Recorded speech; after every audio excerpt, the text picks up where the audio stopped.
Para continuar con el programa y dar inicio al segmento de conferencias plenarias, escucharemos al doctor Andrea ROSATI, secretario general de la European Federation of Animal Science, cuya disertación se titula El futuro de la producción animal.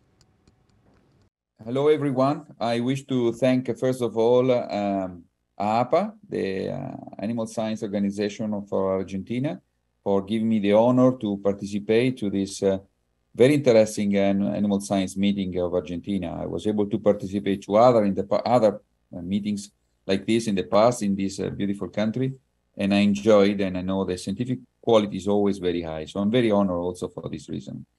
What we are going to talk today is about the future of animal production. I give you here a little bit of an idea, like a summary about what we are going to discuss, so that you have like a route. You know that we are going to start from the current situation and we're right to the conclusion. Just to give you, I show you these slides a little bit during the presentation, just to know where you know that where we are. Okay, current situation. Well, the world population now is almost 8 billion people. There will be 8 billion in February, more or less.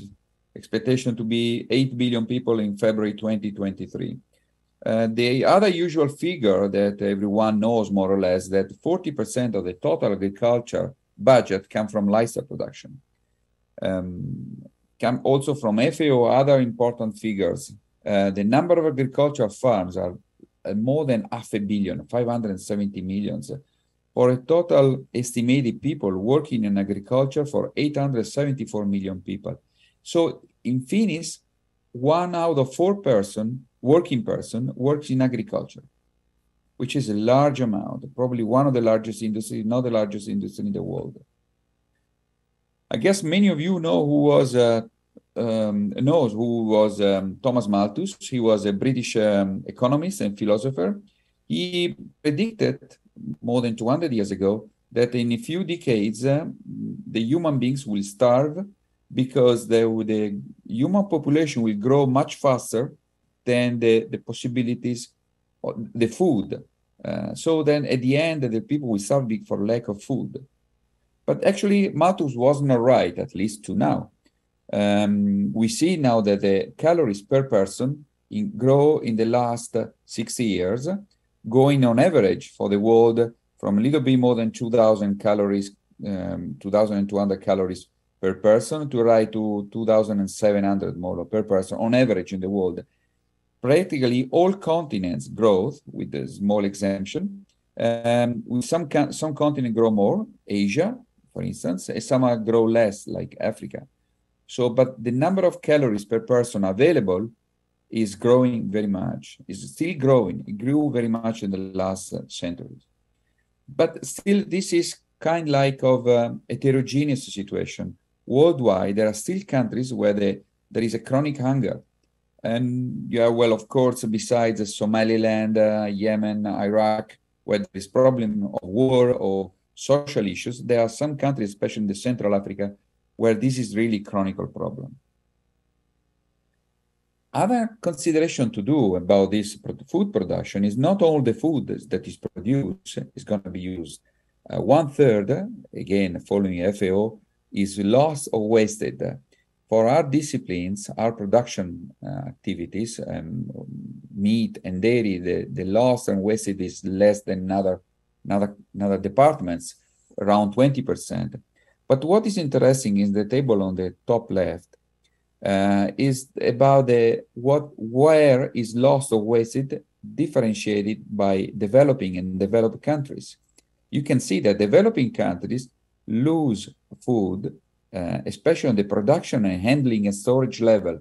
The reason is because of the lack of infrastructure. While in the developed countries, the rich areas of the world, the food is wasted at the consumption level. Something happening in our houses.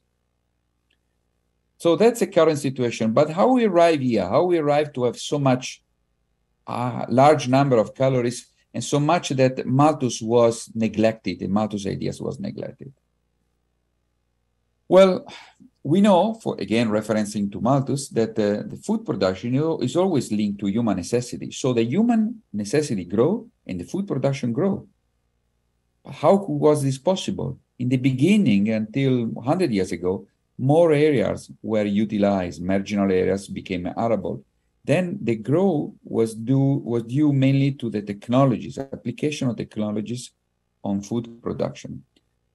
Talking about technologies, at least in animal production, I try to list some of them while preparing this presentation, and they are in order, but in random order. The way they first came to my mind, maybe because my background is genetic, I thought immediately of artificial insemination, but also UniFeed, the milking machines. There are many technologies that were applied in the livestock industry that make the production much more efficient and more productive than in the past.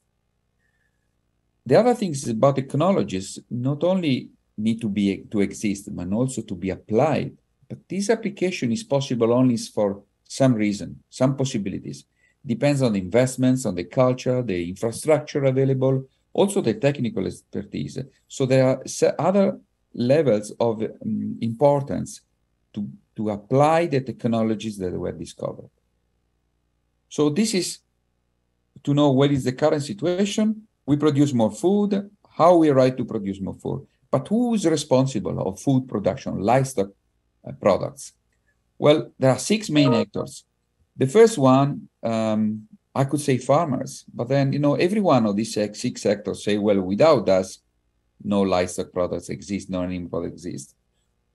Some is right, someone is wrong, but I think I would love to start from farmers because really everything starts from there. What happened to the farmers? Well, what happened now is what is going to happen in the future, since we are to talk about the future. The number of farmers is decreasing worldwide, practically everywhere. Only one exemption. We'll talk about this and almost at the end. If the number of farmers decrease, the farm sites grow, enlarge, becomes much larger. And if they're much larger, they can invest much more and then can apply more technologies. So they become more efficient. Then, second actor, researchers. So researchers are supported by public industry or the private industry, public organization or private industries. The public organization support research is shrinking almost everywhere in the world at different level. Some areas like in Europe and North America more. Some areas like China, they're not really shrinking, they're actually growing, but it's like a trend. And then we go to private support that is growing. Now, I realized by personal experience, that a lot of expertise now is in the private research offices, departments. It is also very important that the research is done in a specific area, because where the research is done is where it's going to be applied. And where the research is done, where they got inspiration to do that type of research. So the research is a richness, not only for what is produced, but because it can be applied and can be idealized and planned exactly in the specific area. So it's a richness for the area. Of course, another actor is the industries. The industries influence, of course, the production efficiency. What occurs also the industry, that because this industry try to sell their product worldwide, so the product the best product are going worldwide, so they make the entire animal farms in the world are more productive or potentially more productive or more efficient. But then what cause is standardize the production system, and then of course standardize the animal products. So the products become standardized worldwide, especially because the industries will make it possible. About the industries, it's also very important the flow from industry to applied technology and to farming. This is one thing that is also very relevant. Another actor is the politic. So the politicians, they will tell us, okay, without us, we're giving support to animal farming. Few things can be done. And also they create some constraint because in animal welfare, health, environment, there are several, how to say, constraints that, some way make the profile of animal production different than it used to be. Also, the decision by politicians on international commerce make the big differences. Consumers. Consumers, we'll talk this more, but we already understood that the human population is growing, and that there will be dietary changes both in developing and developed countries. And also, at the bottom line, there are more people worldwide that can afford to buy animal products, especially this is in the developing countries. The percentage of people who can afford to buy animal products is growing very much. And finally, civil society. When I started to do animal science research in my young age, I never thought the civil society could have an impact on what we are doing research, on the research you are doing, and then also in the production. Maybe the customers, the consumers, of course, but not the civil society. Actually, now the civil society is becoming more and more powerful, depending on the area of the world, but certainly in many areas, the civil society wish to take care of environmental issues, ethical aspects, animal welfare. And another point that is very important and sometimes is neglected, especially by politicians and by decision makers, this is the strategic value of food. I think I always thought about this. Human beings can live almost without anything, without energy, without cars, without electricity. Of course, we'll not have a nice life, but we can survive. But we cannot survive if we have food every day. So food has important high strategic value. So a population can stay also almost without anything, but not without food. And this is really is important, is a keystone for any decision in the future, any political decision they want to take. Okay, we talk about who are the actors. Now let's go to the situation worldwide, because what I was asked about, talking about the future of animal production in the world. Well, the world is the larger part we can think about, in considering that no animal production is, at least as so far we know, happens in other planets. But and the world is so large that it's so heterogeneous for many reasons: the climate, the soil, the society, the traditions, everything is so different. So making this presentation in a short time, as I try to do, is a very complicated issue. Let's start by saying that the global value added generated by agriculture grew by 73% in 20 years. The last 20 years, from 2000 to 2019, 73%. So it's incredibly huge growth. So that really we are in an agricultural revolution. We are producing food in an incredible way. I mean, growing and growing and growing. For how long? Well, this is the one big question mark on this presentation. And also, where this growth happened and why and how was this possible.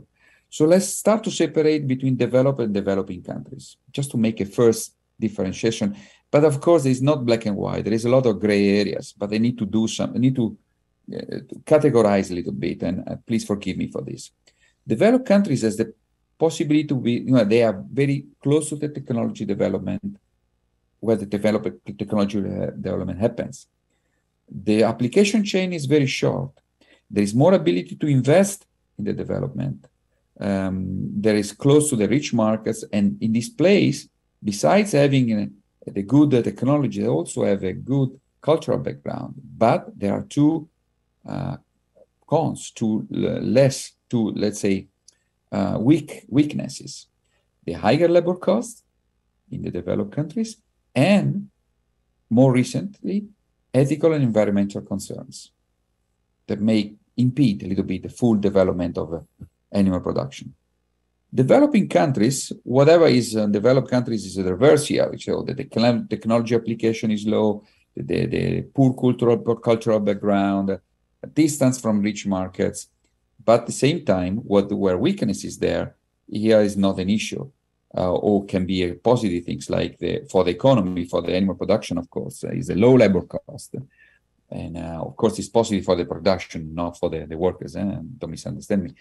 And also, there are less ethical and environmental concerns. If you move to many African countries, South Asian countries, environmental concerns, although they should be, they really not exist very much in those areas. Just to give you an idea, where are the cattle? Just give you where is animal products. So I thought, let's check some map. I found this FAO map, very recent, 2020. See the number of cattle, but of course you see in the areas where you expect they be. but the color of the countries is very much influenced by the size of the country. I found this other map, although older, more interesting because it's more precise. And you see that the cattle production, this cattle density, is much higher in the Indian subcontinent, much higher there. It's very high in this area of Latin America, with east of Argentina, Uruguay, south of Brazil. Also some area of Africa, a little bit unexpected for many people, like Ethiopia, for instance. And of course, Central and Western Europe, Ireland, this Netherlands, France, Germany, so. Well, that's a heterogeneous situation, but what are the forces for having more production, animal production in the future, and what are the constraints for that? Also to enlarge the analysis. Well, human population increase is a force. You remember, Malthus, what they say, the mankind want to have more food. So the human population increase will need an increase of food production, and in that case of animal production. But this doesn't happen equally around the world. These interesting statistics show where we are now. You remember we are now 7,980,000,000 people in this world. And in 2022, you see that in 2050, we arrive to more or less 9.5 billion people. And then with the possibility to decrease on 2100. But like my professor in regression analysis many years ago used to tell me, when you move far away from the observation level, it's just an imagination, it's pure fantasy. So actually, it is a fantasy, but we have to understand more or less where we're going. For sure, Africa population is growing. At least we can see that the number of young people is so large in Africa that, of course, they will increase the population in that continent. The other continents, Latin America, Europe, North America, Oceania, more or less are stable. Asia keeps growing, but we almost reach the plateau, but Africa keeps growing much more. Okay, then there is an increase of requests of animal products in developing countries. If you see that Africa and Asia are the continents who are growing, these are the continents where the more developing countries stays. And then there are other forces. There are new technologies that will be applied, and there will be the already existing technology will have larger application. Also, another force is the incredible growth of the international food and agricultural trade. This another number that really I couldn't believe it when I read the statistics just to prepare this presentation. In the last 30 years, the growth of international food and agricultural trade is 300%, so 3 times more in the last 30 years for the high-income countries. For the middle and low-income countries, is 5 times more. So can you imagine how much more international products we have in our market? I'm Italian, and since 20 years, I start to have Argentinian meat, Argentinian steak in many restaurants in Rome. So, and they advertise it properly. Well, the meat is good, of course. But before that, I never thought to have an Argentinian steak in my country. And this happened, of course, for any other products with such a growth of international trade. But what happened if someone is selling? They try to sell in a standardized way. They want to sell the same product worldwide. So with this, we have a standardization of markets. And you remember we discussed this when we discussed about the development of the industry application, the industry technologies. They standardize the product, they standardize the animal management, the livestock husbandry, and then, of course, the animal products. So everything is standardized. You can find more or less the same product worldwide. Of course, they are still resistant traditional local products, but not so common as they used to be. There are, as you can imagine, I wanted to show you this slide because I found it very interesting. The few big companies in the food, as having so many other tiny companies, I never thought, that Kraft, for instance, had so many other smaller companies. So actually, these how many there are? 4, 8, 9, I think. 9 big companies. They own huge amount of the food market in the world. Forces are those when we discuss. Constraints, environment. This is something that everyone is talking these days, and I think it's with good reason. I found this very interesting analysis in a paper published in 2016. It's actually, sorry, in 2020, but the figures are in 2016. And you see that most of the greenhouse gas production is from energy, 3/4 almost. Agriculture, forestry, and land use, 18.4%. Livestock and manures is 5.8%. So it's much less than what we thought. Actually, the 16%, 18% from annual production that we could all listen years ago, now they're shrinking, they're becoming less and less and less. And I found this, I read this paper, it's very well done and very interesting. I trust them. They say 5.8%, and I think this should be more or less the figures. But it's not only 5.8%. It's not too much important to know who produces greenhouse gases. The important thing is how can we diminish it? Which are the possibilities to diminish it? I discussed with, and of course, another point is the where is produced this 5.8%, mainly in Asia again, but then Latin America and Africa, and less in North America and Europe. But the continent that is growing is Africa again, with a little bit growth in Asia. I tried to talk with colleagues and experts on greenhouse gas reduction from animals, so nutrition scientists, geneticists.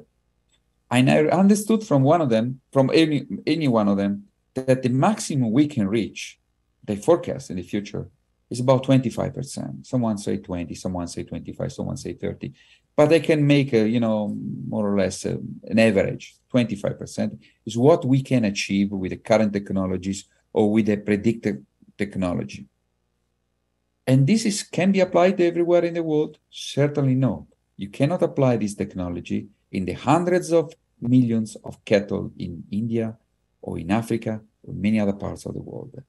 So my estimation is that can be applied in next years if you are really working hard, if we are forced to do it, there is investment to do it, maximum on 20% of the animals.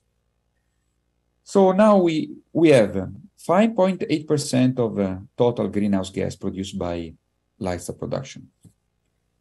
On this 5.8, we can reduce maximum 25%. And this reduction can be done only on 20% of the animals. This is the best prediction, even very optimistic. What happened then?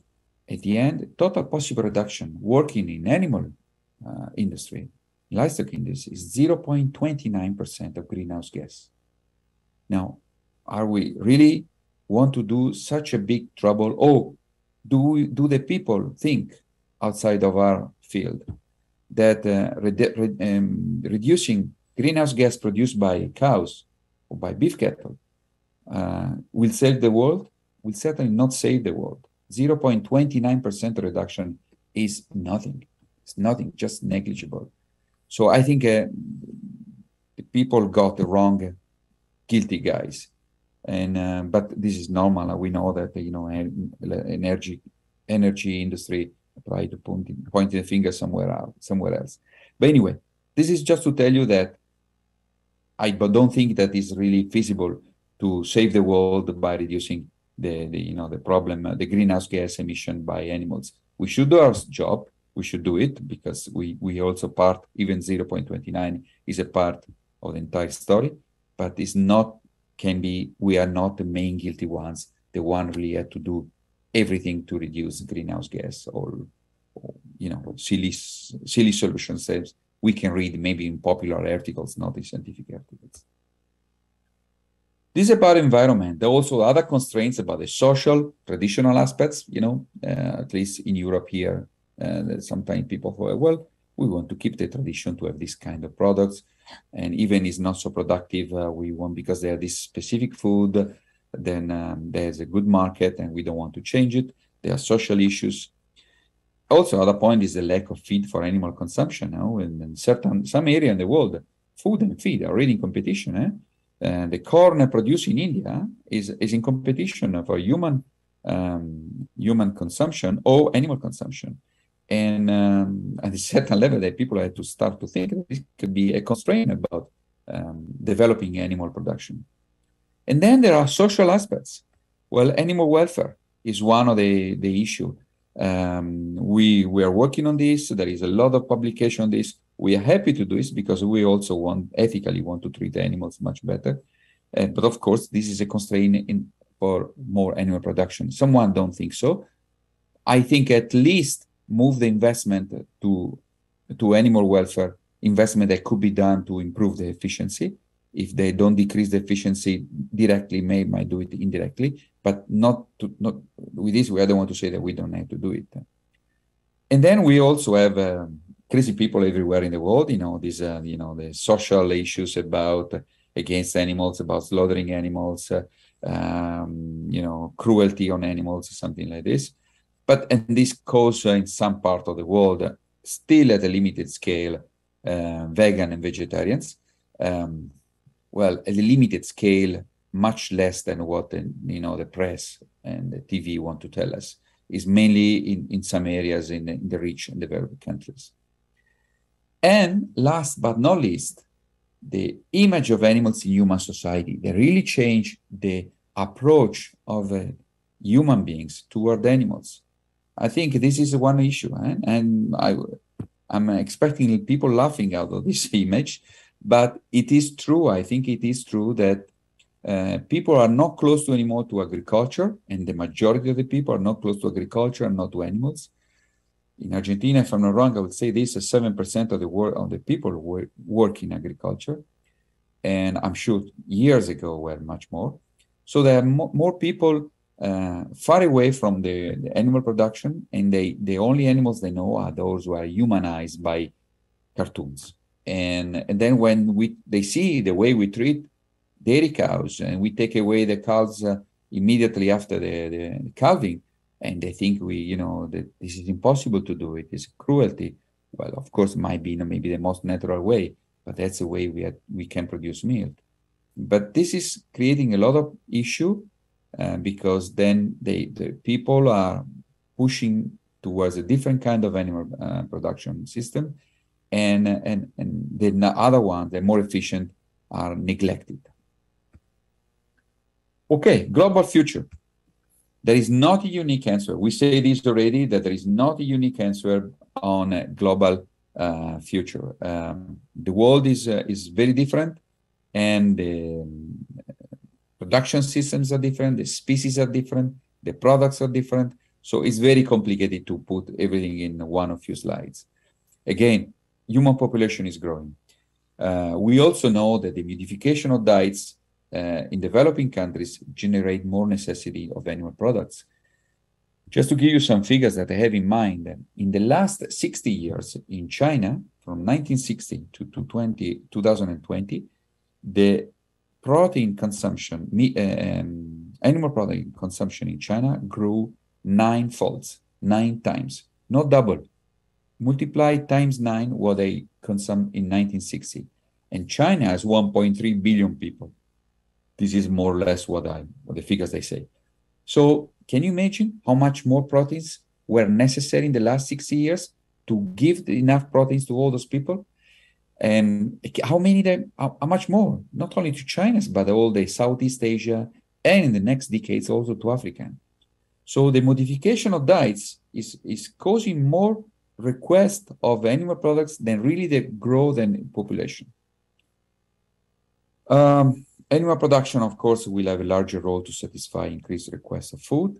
At the end, we know that the world must produce more meat, milk, and eggs if you don't want to have a social problem, hunger, and starvation. Of course, we have to do this with a high quality standards, taking care of the environment, discussing and managing the ethical aspects. and taking care of many constraints, but we have to go do this. There are different situations for different areas. Well, let's try also to separate before we say developed countries, developing countries. Now we say urban areas, rural areas. Urban areas, well, the urbanization rate is incredibly low and grows so much. This is a nice statistics that show actually that, the first revolution happened in the 19th century.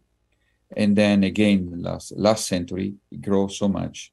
And we go for a world percentage 200 years ago, less than 10% people living in the city, to now to very large percentage of more than 50%.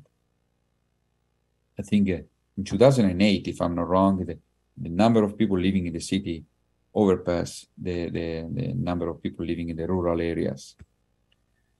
The urbanization rate is, you can see it here, is mainly in the New World, in the Americas, in Australia, for historical and social reasons, and also in areas where is desertic area like Mongolia or Arabia.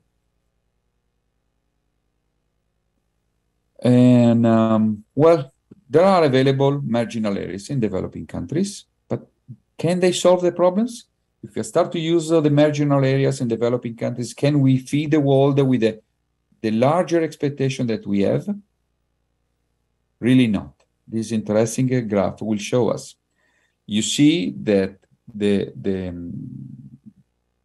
arable land in developing countries is this figure here, is growing, but is also growing very much the population in the developing countries. Is growing, is really booming.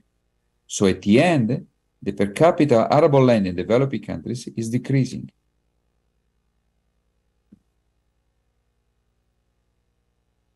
Well, the next 10 years, let's see what the expected situation. Let's make a forecast on the future. What happened in the next 10 years? We expect to have 300 million tons more milk with a more production per farm, but with a reduction of farms of more than 100 million dairy farm will close in the next 10 years. The milk consumption worldwide is expected to grow by 16% in the next 10 years. The areas where the milk is, there are more, the areas where the exporting countries of the milk are the same areas, Europe, USA, and New Zealand. But also in the future, South Asia and also Africa will grow in terms of production and trading of milk. This is figures not to 2030, but 2050. So you see that this is the current production, the blue bars, and on top you see the expected growth. Worldwide is 35% until 2050. And on the other level, all areas of the world is growing. Some areas growing more, like South Asia, but also I can see good growth in Africa. Other areas like West Europe are growing, but at lower scale. About meat, also the next 10 years, the next 8 years actually, we expect to increase to reach 330 million tons. The most increase is in poultry and pigs.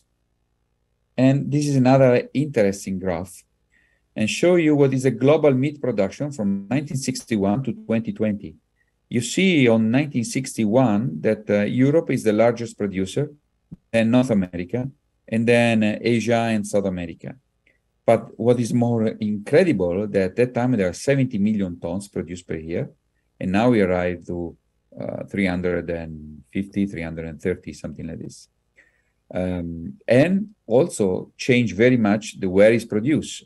Every continent growth, but especially the meat production grew in Asia, in South America, and in North America, but also at a lower scale in Africa and Oceania. Europe also grew, but not so much as the other continent. About eggs, the eggs grow, and it's something unbelievable. The last 30 years, the global egg production doubled. In 30 years, we doubled. China is the largest producer now. It was not. and Europe was the first one, has become the second producer. So we doubled the eggs production the last 30 years. See that all these slides shows you that there is a huge amount of production of animal products that grow in the last 30, 40, 50, 60 years. Despite the population growth, there is much more products available, and that's why in one of the first slides you saw the calories per capita per person available is also growing. This is the figures of the egg production. Okay, it's time to go to the conclusion. It can be quite a bit long. Just the last effort to try to summarize all the discussion, all the figures that we saw before. So just a little bit more attention on this conclusion than we have done. What I can do, of course, I can have like a bird's eye view. I mean, everything that is happened, taking information here and there.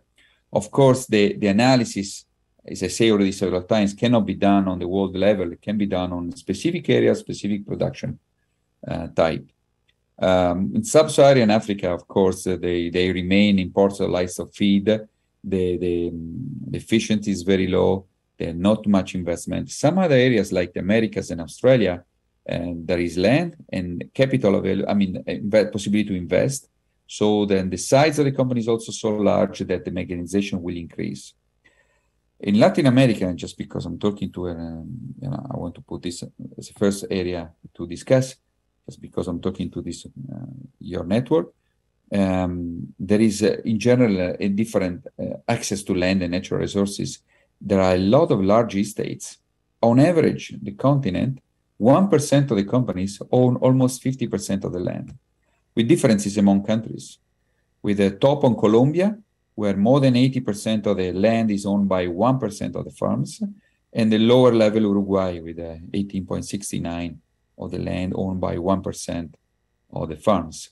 Argentina is lower than average. You see, 1/3 of the land, a little more than 1/3 of the land is owned by 1% of the farms, and the other 2/3 is by the remaining 99%. Well, might be more efficiency in meat production, and there's also expected a good increase in poultry production in South America, in Latin America, for labor costs that generally is lower, and also is a proximity to feed, where the feed is produced. Going to Europe, there is intensification, specialization. We have high labor costs and the same level, high investment possibilities, but there is some constraints that is called green revolution, and which is a constraints in a positive way. I mean, Europe, we are requested, also following the CAP, the Common Agricultural Policy, to produce without diminishing the environmental impact, and this is part of the public objectives. The feelings of the consumers and of retailers has a large influence on the production level. About Southeast Asia, the companies are small, but in growing size. They grow in size because there are people moving to the cities. There is an increased livestock production, poultry and pigs especially, because there is a necessity. There is a developing market it grew very much. Remember the 9 times more animal proteins in China in the last 60 years? The cost of production is growing because labor cost is growing as well. And this is because especially, I know in China, I don't know very much in the other countries, but in China, the government is trying to equalize the salary of the people living in the urban areas for those people living in the rural areas, to avoid that the people leave the countryside to go live in the cities. So this will grow the labor cost of animal production. In South Asia, this is something very strange and unusual, happens in India. I saw these figures and I asked to local people just to be sure, and because they sound very strange. In the last 30 years in India, the farms with having larger than 10 hectares, they are 50% of what they used to be, from 9 to 4.5%. And this is going against the rest of the world trend. The answer I was given is because there are social issues. One thing is the law of inheritance, just to give to, the parents give to the children. And so it's split among several children. It's not on only one of them. And the other thing is that the government want to keep people, even a small piece of land, a possibility to feed themselves, to feed their family. So it's a problem of fragility, of social fragility. That the farms are so fragmented, but then of course diminish the professional capacity, the expertise, and the ability to work properly the land.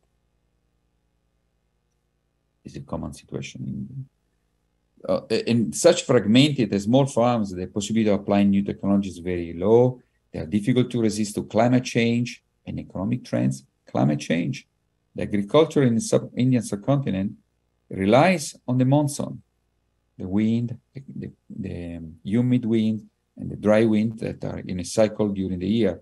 If with the climate change, there might trouble with the monsoon's wind, then really we'll have a big problem there. And there are more than 1 billion people. So it's not really an issue to forget. And it's something that we have to consider before something terrible happens. Still, there is an increase in production, milk, aquaculture, and poultry mainly. When you go to sub-Saharan Africa, of course, it's a very fragile production system for many reasons: social issues, wars, migration, disease, drought. There are different solutions, but very much depends on what is on local issues, where is the fragility comes from. So the conclusion that wherever I see and I got information that the area exporting animal products are often the economically rich areas. So that means that the high labor cost and the other constraints in the rich areas are not so relevant as the lack of infrastructure expertise in the poorer areas. And also, how can we finalize? More people. There will be more people in this world. And so we need more animal products. And the new diets, especially in developing countries, are requesting more animal products. So more animal products again. So whatever we see the problem, we need to have more animal products in the future. And population growth, the technologies, industries, new diets will push to have more products. On the other side, the environmental issues, the ethical issues, the feed versus food, and maybe others are cons. But is moving more on the pros than in the cons. Scale is moving the other way. By 2050, we will have to increase the agricultural production, not only animal production, agricultural production by 70%. Now, there's a question mark. You might ask, what is this? Why this question mark? Because honestly, I don't know what to tell you. If someone will ask me, what do you mean by agricultural production? Tons in weight, in economic scale, in a weight scale, or in calories. I found this sometimes crazy, but I found these figures in FAO, in many other documents, and no one explained exactly what they mean, agricultural production 70% more. Still is a big growth, whatever scale we use. There are fewer farmers worldwide. I discussed this before about Argentina, 7% of farmers, 4.5% in Europe, and USA, 2% of farmers. But 100 years ago, in the beginning of this last century, there were 41% farmers in USA, from 41 to 2%. The production is closer to urban areas than the market, especially when the production doesn't need to, or animals going on pasture. Think about the dairy, think about the poultry and the pigs. And because they go where there's a market, they go around the big cities. I've been to Moscow before the war, 3-4 years ago, and I remember I was visiting dairy farms around the cities. Really, cities are more than 10 million people. And there are many of these dairy farms around the city, just 20-30 kilometers away from the city, with thousands of dairy cows. And when I ask why, and they say, well, it's easy, because we sell it in the city. So the market is very close. And I was told, when I asked the same question, the same happening in Beijing, in Johannesburg, in many other big cities around the world. Well, of course, we produce with more professional qualification, then more efficiency. The agricultural output, this kind of time is an economic scale in Argentina. I found this graph, I'm sure you know this, but it was important for my culture, my knowledge, grows so much in Argentina, the agricultural output, in terms of constant economic value. So from 1961 to 2019. The farming revolution is caused by many things. You remember I showed you before what are the technology applied. Precision livestock farming is also very much applied, practically in Europe and USA, but also recently in Brazil, Argentina, China. The genomic revolution also, the standard production are much more standardized, and so the product we say this already other times. There is also a problem of models. If you want to start a new farm in Argentina, I'm sure that the new farmer will have excuse me, will have examples, models to follow in the around around Argentina, around his farm. When you go in the developing countries, this is not possible. And sometimes we try to export the models utilized in Europe, in North America, in South America, to Africa and Asia, and this doesn't work. Excuse me again. So we need to have new models for the developing countries. And I know that FAO, ILRI, other international organizations are working on this. The challenges in the future is to maintain the profitability, to deal with the environmental impact and animal welfare. For small farms, following the example of India, are still relevant because they are very important to avoid the critical situation of food security.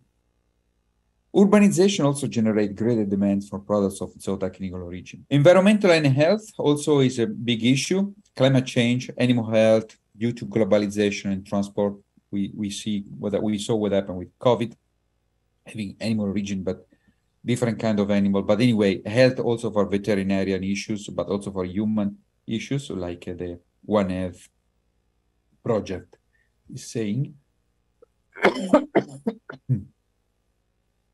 There will be an increased consumption of animal-based proteins and increased consumption in some part of the world of fish as an animal protein.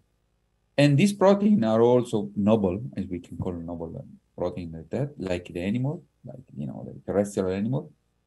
And they will grow the consumption with the growth of income of the people, and also with more expertise, more knowledge about the diet and education among diet. But at the end, farmers, food production, researchers, civil society, everything is the engine behind this, the economy and the technology. So, and one serves the others. And there's not economy without a good technology. There's not good technology without the impossibility to invest, so good economy. And those two items are really the engine of everything. So whatever we think we have to discuss is economical viable, is technological viable. Everything else is just literature. Finally, the last slide. I'm not very positive. I'm not very optimistic. I must say that with this growth of demand of animal products worldwide, and all the constraints that are associated with the animal production systems, the possibility to maintain the environment as it is today, at the same time feed the world and answer positively to the growing demands of animal proteins, these possibilities are really limited. And other things is why these are limited, and one good reason why these are limited, where we have to work actually, is that the industrial and economic world, remember before economy, technology, prefer not to change in order for looking for long-term solution. For them, it's important, all decisions are taken low term and middle term. And those recently, those will cause really big trouble in terms of the environment. So the industry, the economic world, they neglect the possibility to make long-term investment and changes. That's the only possibility to save the world and at the same time give enough protein, animal protein, and food to the human beings. Well, with this, thank you very much. Thanks for your attention. Here is my email address. If someone has comment, questions, or even simply want to take a contact, I'll be happy to answer. And I know that at the end of my colleague's presentation, there will be also a moment in which there will be some talk and discussion. I'll be happy to challenge your questions and comments. Thanks very much.